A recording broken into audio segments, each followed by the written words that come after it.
ಕನ್ನಡದಲ್ಲಿ local gangster ಡ್ರಾಮಾಗಳು ಅಂತ ನೆನೆಸ್ಕೊಳ್ಳೋಕ್ಕೆ ಶುರು ಮಾಡಿದರೆ ಇವರ ಹೆಸರು ಮೈಂಡ್ಗೆ ಬಂದೇ ಬರುತ್ತೆ.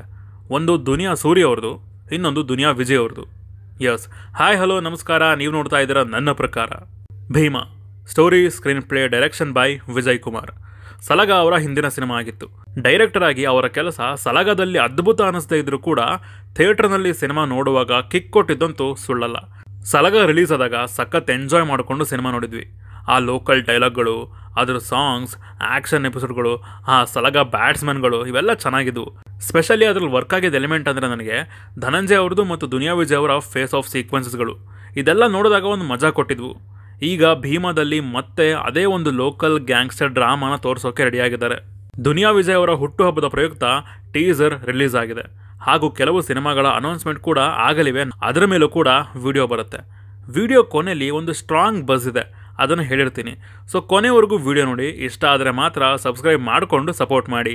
ಭೀಮಾ ಟೀಸರಲ್ಲಿ ಹೈಲೈಟ್ ಏನಂದರೆ ಆ ಡೈಲಾಗ್ಸ್ ಅಂತೀನಿ.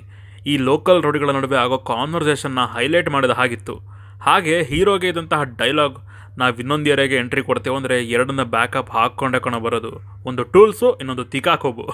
ಆಮೇಲೆ ಲಾಸ್ಟ್ಗೆ ಆ ಕೋಪದ ಬಗ್ಗೆ ಇರೋದು, ನಿಮಗೆ ಕೋಪ ಬರುತ್ತೆ, ನನಗೆ ಯಾವಾಗಲೂ ಇರುತ್ತೆ.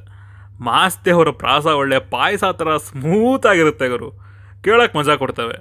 ಇನ್ನು ಟೆಕ್ನಿಕಲಿ ಕೂಡ ಈ ಸಲ ಸ್ವಲ್ಪ ಅಪ್ಗ್ರೇಡ್ ಆಗಿದ್ದಾರೆ ಅಂತ ಅನ್ನಿಸ್ತಾ ಇದೆ.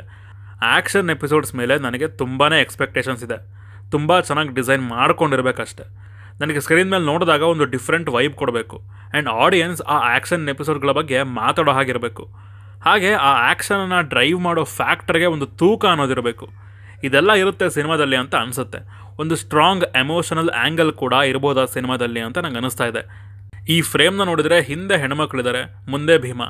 ಹೆಣ್ಣು ಮಕ್ಕಳ ಮುಂದೆ ನಿಂತು ರಕ್ಷಿಸೋ ಈ ಭೀಮನ ಕತೆ ಏನು ಅಂತ ನೋಡಬೇಕು.